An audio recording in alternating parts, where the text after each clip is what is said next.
Om Sahana Bhavatu Sahana Bhunaktu Sahaviryam Karavavai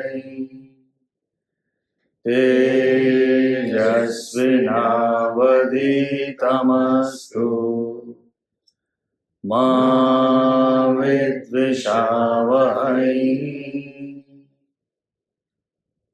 Om Shanti Shanti Shanti.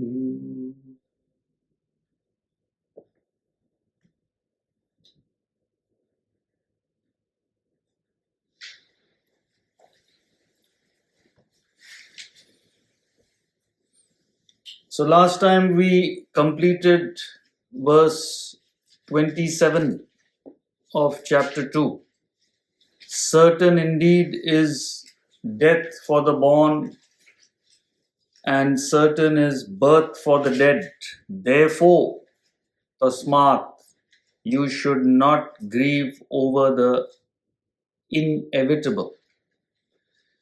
So, from 11, when he started the sermon, to 25, Krishna spoke about the indestructibility of the self. So, if you look at it from the real self, there is nothing born or destroyed. It is always that immortal, indestructible self. Obviously, we can't relate to that part. We're not grown enough for that. So, even if you look at it from the essence of the person, which is the mind and intellect, even there's no reason to grieve at death, because, like he said in the 22nd verse, right? It's just a change of state. Person takes off old clothes and puts on new ones, because the old clothes are no longer useful. Similarly, this body and environment, when they are no longer useful for your spiritual growth, in fact, for your own desires, doesn't have to be spiritual, you discard them and you take the new embodiment. We explained that in detail. So even there is absolutely nothing to grieve about. So why do we grieve at someone's passing? It's more selfish because of how it affects you. You really don't care about the person, because if you understood that, it is what the person needs. They have demanded that change. They need to move on. It's like friends who are grieving when they leave school and go to college, right? There's a big tears are flowing. Yeah. But it's necessary. If you really care for the other person, you'll say, yes, it's time for you to grow. You need to grow out of this. So that's what he said. And even if you look at it from the body point of view, it is just an inevitable fact of life. No wise person grieves over something which cannot be changed. That's what he says. Certain, dhruvam, is death for the born, certain is birth for the dead. Therefore, you should not grieve over the inevitable. Now, this is a very important practical application in your life. You must assess things and areas where you have no control, which are inevitable. And there's no point complaining about them. You must learn to handle them instead. See, simple example, you live in New York, here in this area. Is there any point complaining about traffic? And that's what people do. Traffic, traffic. 20 million people live in this area along with you. So when you complain of traffic, what do you want? When you're on the road, everybody else should be at home. How is it possible? Is not madness? I don't know what is. So what should you do? Make sure you have good music in the car. That's all. Now why grieve over the inevitable? Now what can you do about it? You decide you need a job. There's no point complaining about the boss. Either you leave the job. If you decide you have to be there, learn to handle it. Now how do I navigate? This is the person's behavior. What do I need to do? So like Ramatirtha said, all grumbling in this world is tantamount to, oh, why is the lily not an oak? All the grumbling in this world is you want a lily flower to be an oak tree. You want the summer to be cool. You want the winter to be warm.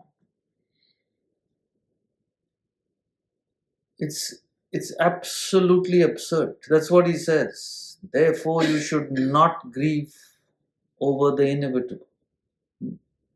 And he continues that in the 28th verse. So before we get there, any questions or clarifications? All clear so far? 28. अव्यक्तादीनि भूतानि व्यक्तमध्यानि भारत अव्यक्तनिधनान्येव तत्र का परिदेवना अव्यक्तादीनि भूतानि व्यक्तमध्यानि भारत अव्यक्तनिधनान्येव तत्र का परिदेवना. Beings are unmanifest, avyakta, adi, in the beginning, madhyani, in the middle, nidhanani, in the end. So, what is there to grieve about? What are you really grieving about? So, if you have knowledge and understanding in life, you see the whole thing clearly. That a person is actually the self, the supreme being, which is unmanifest. It is not manifest in this world. And then, because of ignorance of that being, you become manifest. And this cycle of manifestation, which you call life, is actually an attempt to get back to that unmanifest. Because that unmanifest state is the state of supreme bliss, the permanent, indestructible state, which is what we all want. So you go through this manifestation only to get back there. It's inevitable, sooner or later. Could be many lives from now, could be soon. That's not the point. So this is the cycle of existence. So you don't know where the person is in the cycle. You don't know what they need to grow out of it further. You have no clue. You just get attached to that temporary personality and suffer. It has absolutely no meaning. So like I said, we look at the world from our standpoint. See, you will be happy when you look at the world as it is, not how you want it to be. Remember that. You've got to learn to look at the world as it is. A selfish person will be selfish. But you're agitated. Why is that person like this? This applies to people, communities, countries, everywhere. Fighting, killing each other. That's the world. So either you do something about it or you understand. It's just an inevitable fact of life.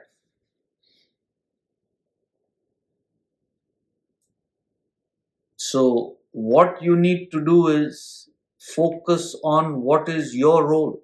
That's what he's coming to now. The 31st verse, in a couple of verses. What is your duty? So this is what wisdom is. Focusing on what ought to be done in this world and not getting attached and involved in things that will pass. So in this context, there's a beautiful quote by Matthew Arnold. He says, life is an arrow shot from the darkness, flutters in the light for a while, and vanishes into darkness. It's just a little flutter and so much involvement and agitation. For what?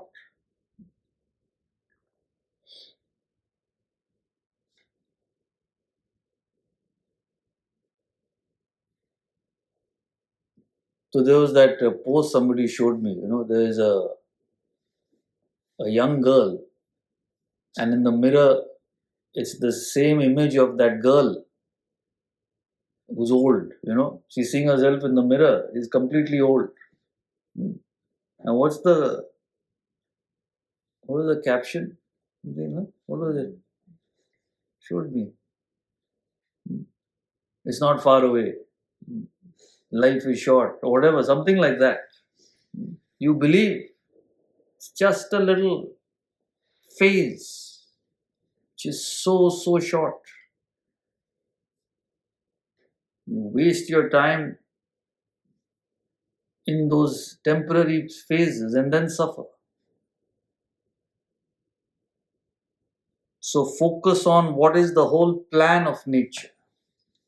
What is your role in it and what you have to do to get out. Then life becomes worth living. Otherwise, all constant anxiety. What will happen? So, person like Krishna, they don't understand. What is there to grieve about? What are you grieving about? Constantly he says that. Because they don't know what is grief.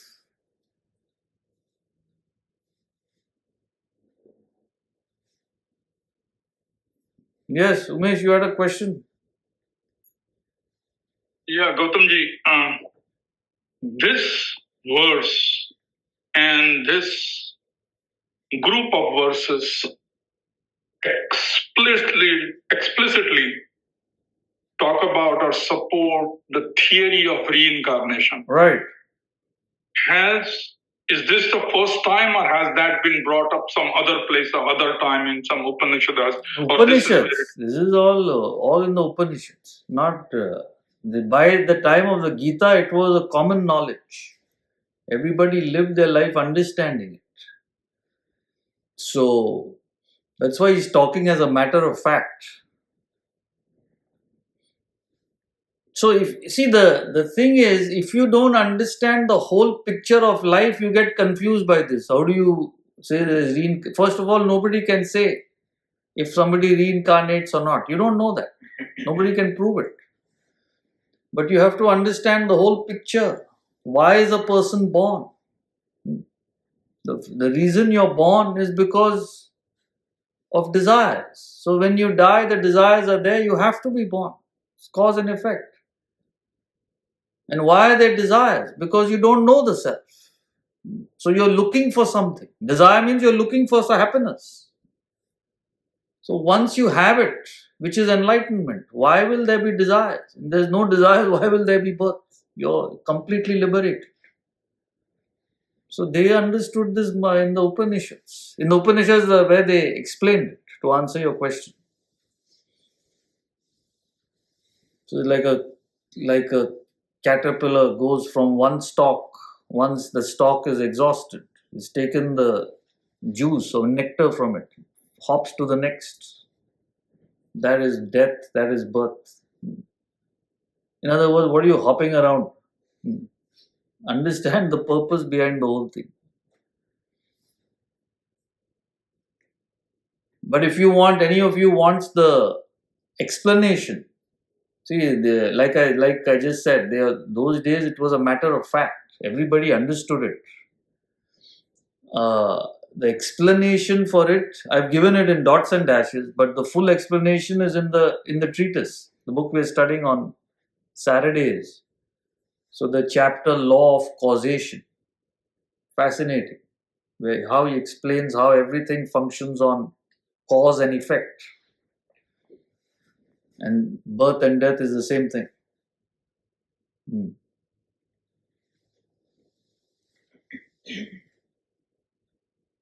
29. आश्चर्यवत् पश्यति कश्चिदेनम् आश्चर्यवत् वदति तथैव चान्यः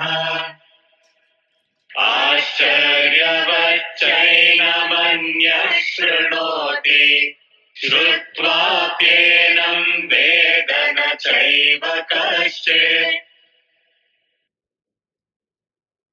आश्चर्यवत् पश्यति कश्चिदेनम् आश्चर्यवत् वदति तथैव चान्यः आश्चर्यवच्चैनमन्यः शृणोति श्रुत्वाप्येनं वेद न चैव कश्चित् Ascharyavat, one sees this as a wonder.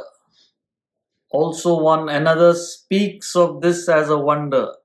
Another hears of this as a wonder. And though having heard, none knows this at all. So again, this is taken from the Upanishads, directly this verse, as we were just explaining. In the Gita, they periodically do this to establish the authority of Vedanta. The scriptural authority is the Upanishads in the Vedas, and these texts came much later. So, what he's talking about, very important concept here. This obviously refers to the self, because he says none knows this at all. So it can't refer to the body, mind, intellect, or anything in the world. Anything in the world is knowable, understandable, but the self is not. So anything which cannot be known is called a wonder. Wonder is something which is beyond your intellect. You wonder at something because you don't understand. Like a tribal, if he saw this TV, who's never been to a city or a town and never been exposed to electricity, he's lived in the forest, he looks at a TV like this, he'll be absolutely flabbergasted. You don't know what is it. You literally think you're God, whoever brings the TV. So you put all the people in there. So it's a wonder. He doesn't understand what's going on.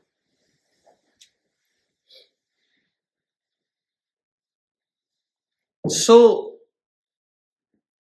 since the self is a wonder, he's talking here about what devotion means, because devotion is when you don't understand.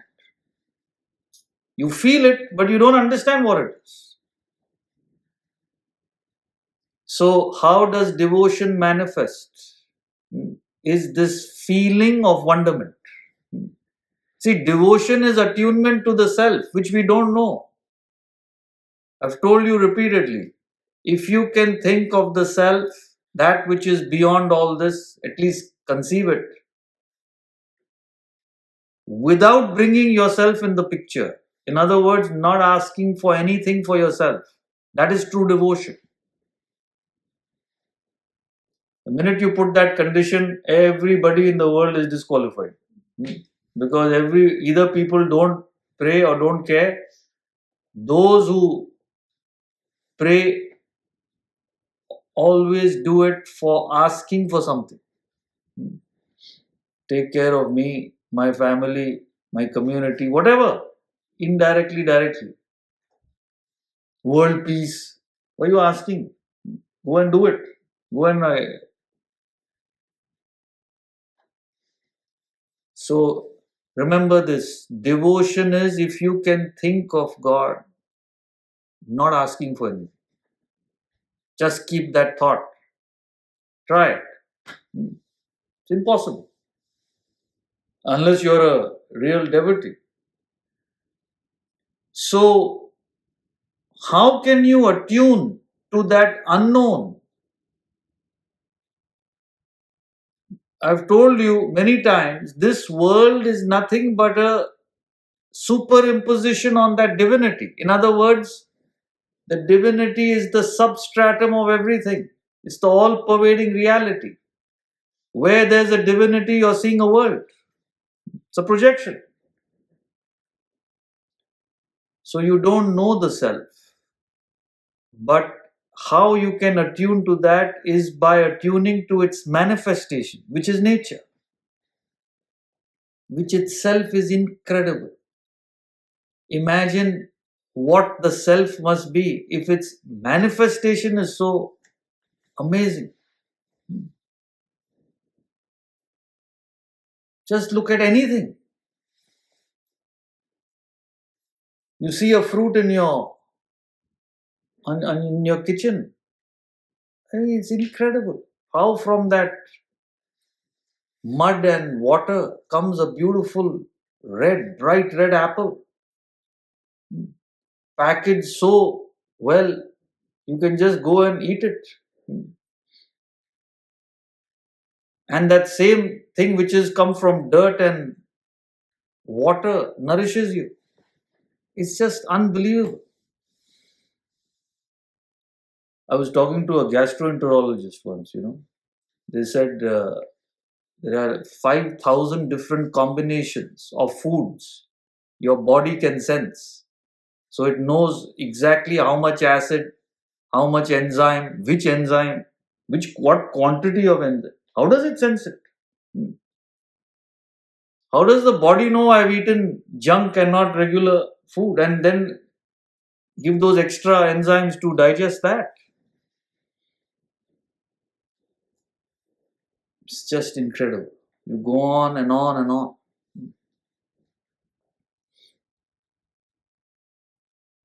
The Arctic tern is born. It's such a small bird, right? And 6 weeks after its birth, it can fly to the Antarctic. Flies from the Arctic to the Antarctic. And it knows where to go. There are fellows with a GPS from here, they can't go to the city. One fellow, for a lecture, he ended up in Brooklyn. He's supposed to go to Manhattan with a GPS. And then you tell the birds they are animals. They must be thinking, mad fellows, with help they can't get to their destination.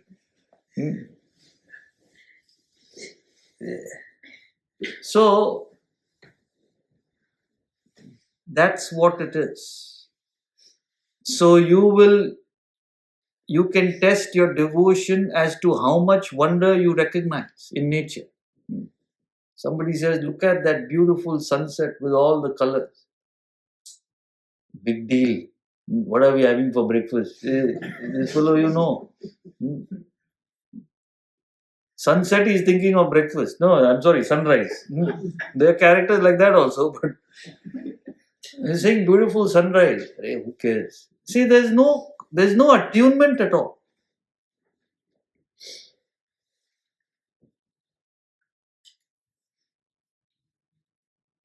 There's a poem, right? Leisure. What is this life if full of care? You have no time to stand and stare, right? Must be able to at least have that. I'm not saying all day sit and stare. There are fellows, mad people like that also. They do nothing else. But that attunement. So the more spiritual you are, the less it takes you to get attuned. So a highly spiritual person will get inspired by even small manifestations. Like I said, even looking at a fruit will inspire you. Amazing. Or a flower. Person who's less evolved, fruit, flower will do nothing but maybe a beautiful sunrise or a sunset where you see all the colors in their splendor. Person who's still too gross, even a sunrise sunset won't inspire them. They need something too explosive. Like Niagara Falls, when they go, they might feel something. Oh my God, who created this? Regular things will not inspire them because they are very less developed. And if you are 0% developed, then what do you need? Miracles to get inspired. Somebody has to pull something out of something. Somebody has to convert from a man to an animal. Only then you get inspired. Must be God there. See, this is the level of people. Zero spirituality, nothing in the world will inspire. You will try and look for some supernatural thing. When God is everywhere, why do you need miracles? Everything is a miracle. Now, where is that and where is the what?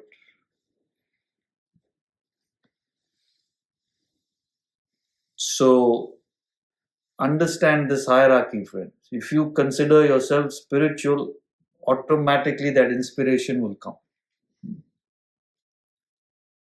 Where is the chance of harming other creatures? Forget it. You not only will you get the thought of harming others is impossible. So where is that and where is the word? No feeling at all. Zero feeling for nature. Just abuse it for your own selfishness. Far, far from devotion. Lives away. Not just decades, literally lives away. So don't say, how do you get inspired? There's enough.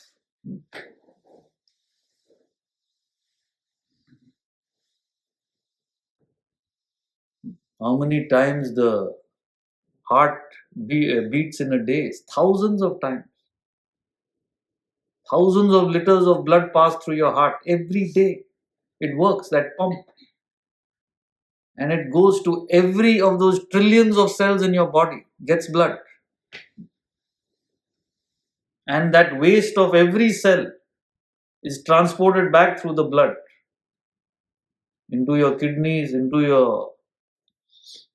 the lungs to breathe out the carbon dioxide. It's just unbelievable. Wonder, right? So that's why I say if the bhajans or devotional songs don't inspire you, doesn't matter. Watch documentaries of nature, of how things function. That should be enough to inspire. If you have that devotion. If you don't have, don't worry. You can watch fellows shooting each other whole day. That's all. That's what you need. That will inspire you. Now even that doesn't inspire people. Good shooting. Normally the movies are good fellows winning. The highest selling video game is the bad fellow shooting the cops. No joke. That what is it called? Grand Theft Auto. He's a master of. He's reached the highest level. He knows. Yeah. Can you believe the level of human beings? The kids, the fellows who shoots the cops and robs the cars, that fellow wins the game. See, at least when we were kids, the cops we used to play, right? The good fellow is beating the bad fellow. Even that is gone. Now, where is that and where is devotion? You can talk devotion in this world.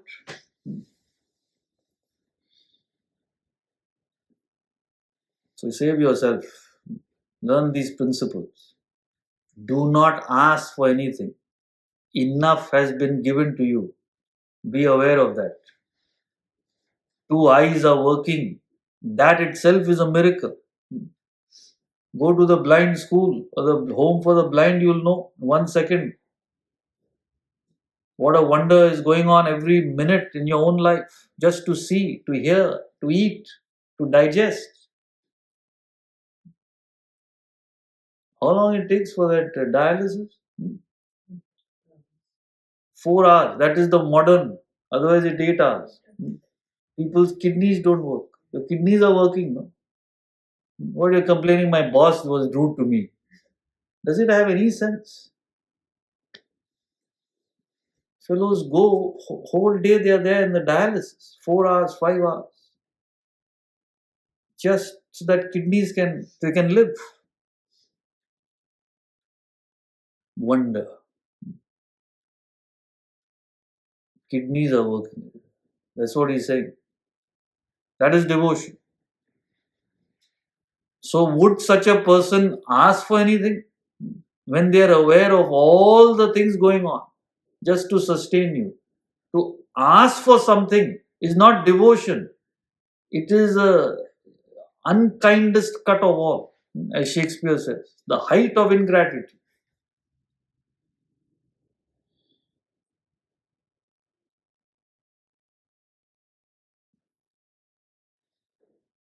So he says here in the end, all this is there, the splash of divinity everywhere, but alas, nobody knows it. It's everywhere, but you can't see it.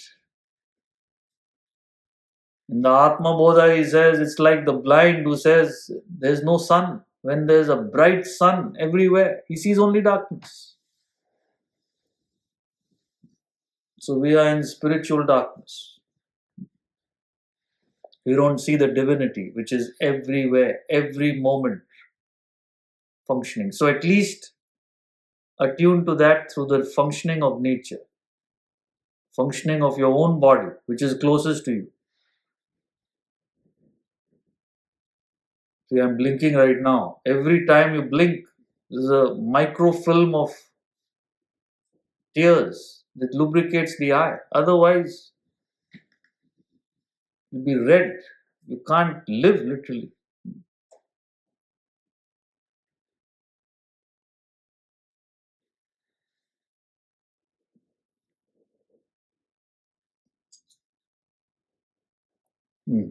Clear? Yeah. Clarification. So when we are trying to get to this wonderment and trying to watch documentaries, etc., sometimes we get caught up in the color and form, and we are enjoying the documentary and it's creating some feeling. How do we make sure that it's not due to our liking again there, and it's the thought of devotion is there? How do we differentiate between those two? Because it could be the feeling is due to our liking and another desire of watching that color and form in the documentary itself. So when you're saying you're watching something, could be a documentary, could be nature, you get led away by the sensual part of it, the color and form, right? See, how do you know that is different from devotion? In that case, the feeling of devotion won't come. From where has all this come? You will only enjoy the sense part of it. Oh, what a beautiful fall colors. Now let me go have lunch. Next sense enjoyment. So you take it for what it is, a sense of enjoyment. You will not have the thought, who changes these colors? How is it incredible that now it's all going to change, right? Fall is coming. All this green for a few months which we enjoyed, luxurious green everywhere, will soon become yellows and oranges and reds, right? And fellows will all start taking drives. In New England way, fall colors. You think they're devotees or what? It's a sensual exercise for color and form. It's like how you go on vacation. Why do you go? Color and form. Now there are fellows who've been attending these classes. They come and tell me, I wanted to go and experience divinity. They think I'm some goat sitting over here. Yeah, I said, really, wow. I experienced divinity looking at a wonder that is you. How deluded a person can be. That itself is amazing. So I have my own way of looking at such characters. So you're only fooling yourself. You have that demand. You go for fulfill that demand. So that other thought won't come. Got it? Can we try to force that thought a little bit? You cannot force it. You can't. I told you, devotion is something you cannot force, because all your spiritual feelings are covered by selfishness. So you have to do karma, unselfish action, to remove that selfishness. But what these exercises do is, whatever devotion you had, at least it keeps that going. Right? So that you have to do. Otherwise, even what you have will go. So you can't force it. Now I'm looking at a banana. Let me feel something. Feel something. Might as well eat it. Why are you torturing yourself? Red apple, red apple. How did this red come? Red? Nothing has happened. Just eat it. Right? Why torture yourself?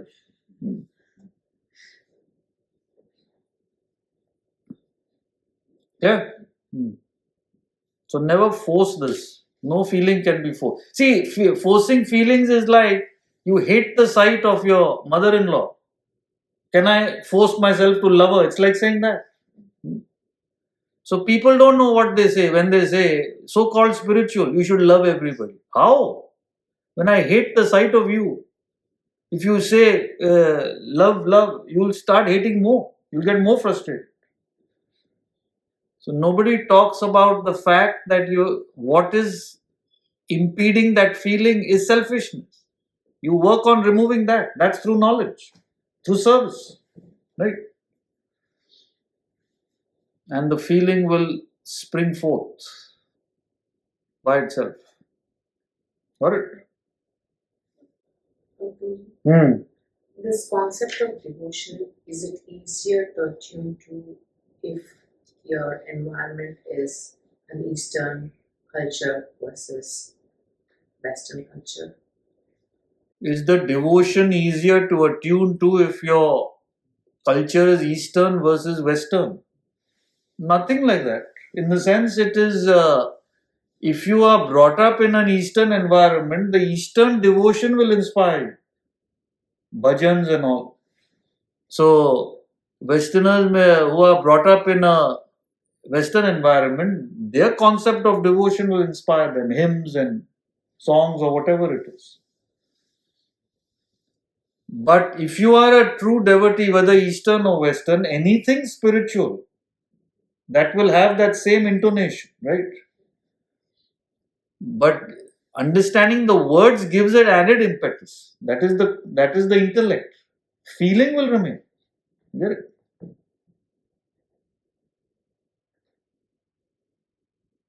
So I was just getting to that. See, this is the iPad has everything. So I went to that place where I wrote it down.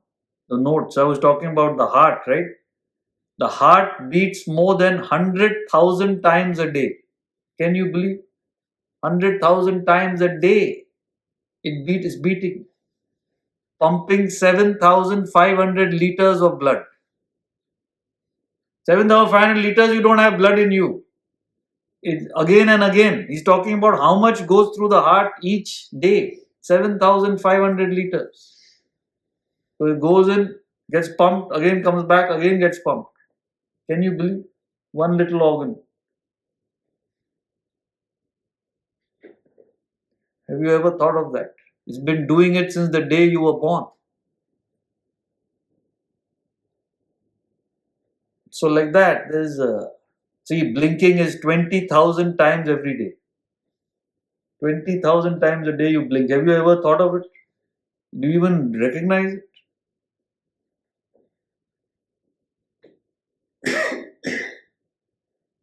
Now, what more you want? Arctic tern weighs between 3 to 4.5 ounces. And it goes and comes back from Arctic to Antarctic every year, which is 90,000 kilometers. 4-ounce bird.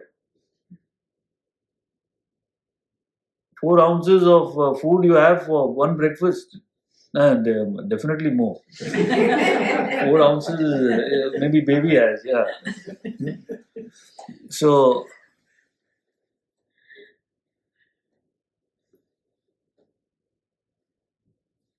it's incredible. So, what more you need?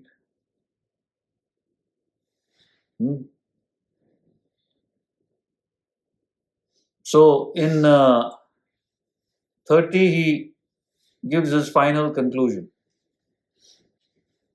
Dehe nityamavadhyoyam Dehe sarvasya bharata Tasmat sarvani bhutani Natvam shochitumarhasi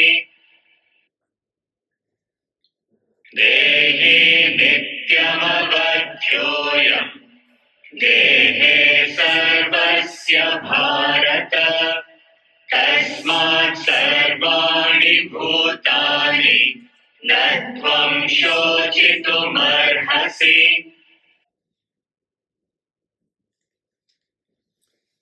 This indweller in the bodies of all is ever indestructible, O Bharata. Therefore, you should not grieve for any creature. So, tasmat is used here, it's used throughout the Gita. It means therefore. So, after giving clear and logical statements, you come to a conclusion. Like in mathematics, you derive the theorem, you give all the logic, and the final thing is therefore, the answer is this. The Gita is like that. So he's given very clearly the spiritual level, the real self is ever indestructible. On the individual level, mind, intellect, relatively they are indestructible. They move from one body to the other. The essence of your personality, your thoughts and desires. And physically, it's inevitable. Why would you grieve over something which cannot be changed? Therefore, he says, don't grieve. Because Arjuna started the whole Gita with grief. So there's no reason to grieve. So what you all need to understand from this is, let me gain the knowledge at any cost. Once I gain the knowledge, I'll have the clarity and the intellectual strength not to grieve. Grief is nothing but your emotions overpowering your intellect. Remember that. That is grief. When your feelings cannot be kept under control, that equals grief.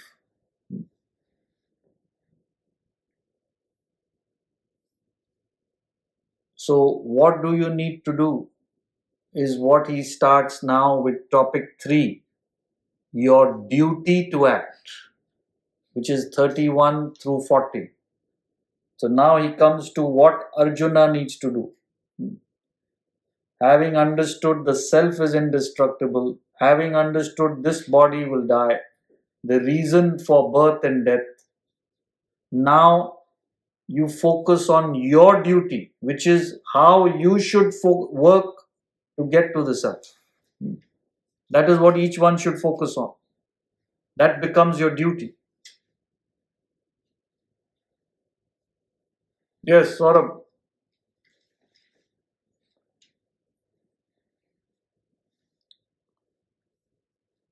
Yeah, Hari Om Gautamji. So my question related to verse 29 and 30. So in verse 29, so what's the reason for the wonderment between the grief? So we talked, Krishna talking about the grief, not grief. And then there's a 29th verse, which is about the wonderment. 29th verse is about this attuning to the indestructible self. He's saying the self is indestructible, right? Therefore, you should not grieve. How do you attune to that? So you don't grieve. It's through wonderment, through devotion. That's what he's talking about. So alas, this wonderful, indestructible self, you recognize its wonder in the world. but you don't know it. You don't put in the effort to get to it. That's what he's lamenting, literally. Alas, nobody knows this. So you're right, there seems a jerk in there suddenly. He's talking about the indestructible self and not grieving. And suddenly in the middle, this is a wonder. That's the reason. How you can attune to that indestructible self. Got it?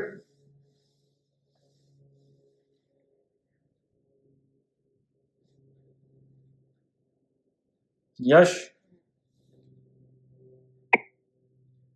What happens to the knowledge like one gains during the lifetime, and like that, like why doesn't that knowledge go into the next life? Of course it goes. Who said it doesn't go? Knowledge in the sense, memory obviously doesn't go because it's wiped out. So you start fresh. That's why you start from infancy. So you learn everything again. It takes 12, 13 years to get back to your actual nature. It's called Dvija in Sanskrit, the second birth. So 12, 13 years you need to completely get attuned to your new surroundings and totally wipe out everything from the past. But the feelings, which means the desires that you have, are all there. And the quality of intellect is also there. So if you're brilliant in the past, you will show that brilliance from birth. So in fact, all that you carry is knowledge. You don't carry anything else. Knowledge in the sense, spiritual knowledge reflects as a clear intellect and a pure mind. You will carry that. In fact, that's one of the questions which Arjuna will ask in the 6th chapter. What if I put in so much effort and I die before enlightenment? What happens to me? Neither was I here, neither was I there. He says, what are you worried about? Whatever extent you put in effort, you'll be helped in this lifetime. You will have that peace and clarity. And if you're 40% evolved, 40% is where you start. You have that exact same mind and intellect. So you find spiritual stalwarts who at a young age were totally attuned because of the past. Even in the material world. Beethoven had the first symphony at 4. Mozart. That attunement to music carry forward. So many cases like that you'll find. I'm talking about brilliance. Even generally, your own children, you'll find 2 children, same parents, same environment, totally different. They come with totally different tendencies. So you won't carry your money, you won't carry your family. Ask them if they'll all go with you. You won't carry anything. All this goes. Only thing you carry is the knowledge of self. So that is your real wealth. And you're accumulating everything in life except knowledge, that knowledge. Literally.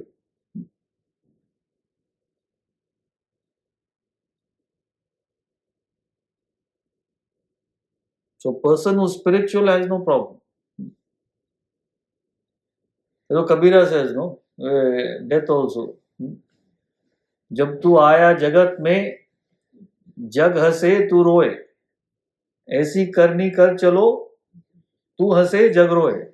So when you came into this world, you were crying, right? Baby cries and everybody laughs. Oh, he cried. Imagine the first lesson you get as soon as you're born. Doctor gives you one whack and everybody laughs. That goes on throughout life. You're crying, everybody's clapping. But when you go, he says, you should be happy. Everybody should be crying. Means you've done such great work that people are unhappy that you're going, but you have no problem because you know how everything functions. Now it's opposite. When you're going, you're crying. Everybody inside happy. All property is coming.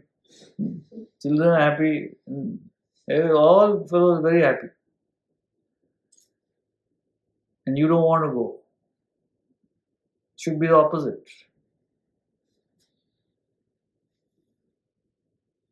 Elijah.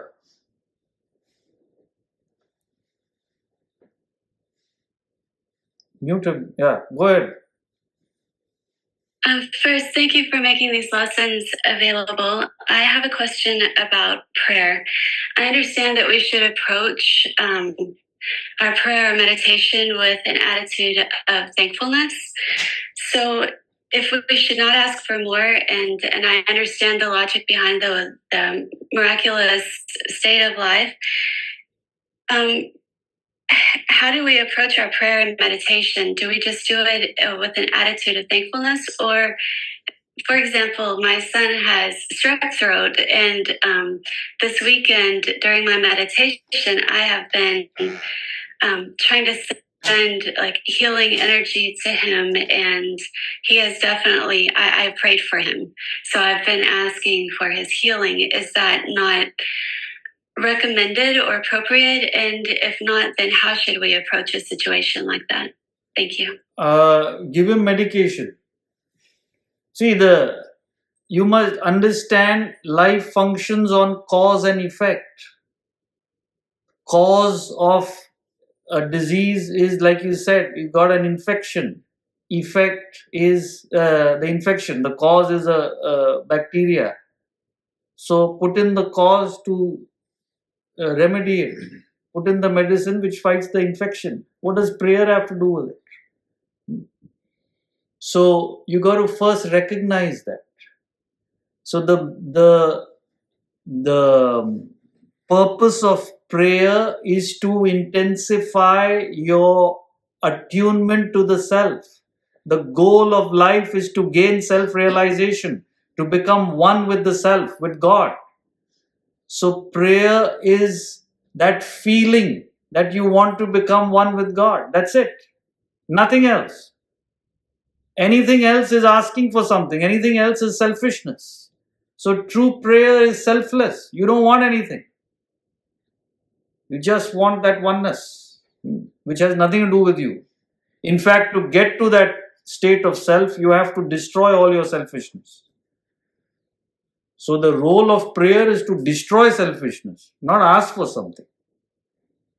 So don't worry, we will, in fact, soon when we get in the Vedanta treatise, so the Saturday session, when we come to the 3 yogas, you'll understand what is true spirituality. We'll do it in detail. What is knowledge, devotion, and selfless service. Remember that these are the 3 pillars for you to grow spiritually. Gain the knowledge of life, the self, which is Vedanta. Develop this feeling that you want to attain enlightenment. And lastly, selfless service, which is what you should be doing. So, just by asking for something, it won't happen. Yes, Chitra. Gautamji, I had a question. I was reading chapter 22 this morning, and my question is in context of child prodigies that you mentioned. So the causal body, it looks like the causal body and the subtle body will change its gross body. So what is it that is manifesting in these child prodigies? Is it vasanas that are coming through in the next life? Yeah, the vasanas means unmanifest desires. That's all. So the desires manifest as the mind and intellect, feeling and thinking. So that's all it is. So they have that prodigy when you say with a very strong intelligence, mathematics or medicine or whatever, or an ear for music or painting. These are all qualities that belong to the mind and intellect. So that has been developed in the past. So same thing with the spiritual.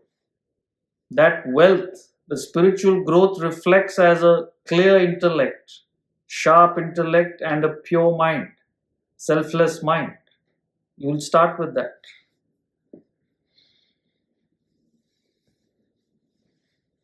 Right. 31.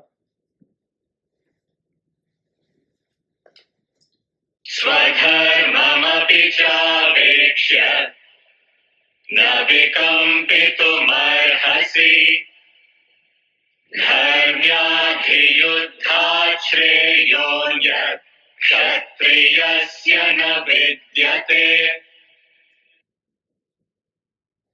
स्वधर्ममपि चावेक्ष्य न विकम्पितुमर्हसि धर्म्याधियुद्धात् श्रेयोऽन्यत् क्षत्रियस्य न विद्यते. Further, looking at your own duty, you should not waver, for there is nothing better for a Kshatriya. Kshatriya means a warrior, than a righteous war. So, now he comes to what we need to do. Having understood that the self is the indestructible reality and the goal of human existence, how do you get on to achieving that self? Is what he talks about here. You use your swadharma, your inherent nature, for a higher purpose, for an unselfish, selfless purpose in life. That's how you grow spiritually. And that's what he will talk about in the next few verses. So not only is it the theoretical understanding of what life is about, it applies to every action you do. It should be programmed in a way that helps you get to that self. This is the gospel of Karma Yoga, which in fact he will elaborate in the next chapter, but he talks about it in the next few verses as well. Your duty to act. So, before we conclude, you all got the email, right, for Sunandaji's lectures. So, this week it starts from Wednesday to Saturday. That's it. There on the board you can see the chapter 9. Beautiful chapter. Every chapter is beautiful. So this is our tradition. We study one chapter together once a year. So the lectures will be online, and if you don't have a chance to look at it, we should all listen together the evenings that it's scheduled. But if not, you can't make it for some reason, the recordings will be there. You don't have to log in or anything. You just have to go to our website, Vedanta USA, and it will be there on beginning on Wednesday. And obviously on Wednesday evening we won't have the Q&A session, because Wednesday evening is the first evening of the lectures. So we will meet as usual on Saturday and Sunday morning. Saturday evening is the last day, but Saturday morning we can meet for our usual session. Okay, so we'll see you then. Hari Om.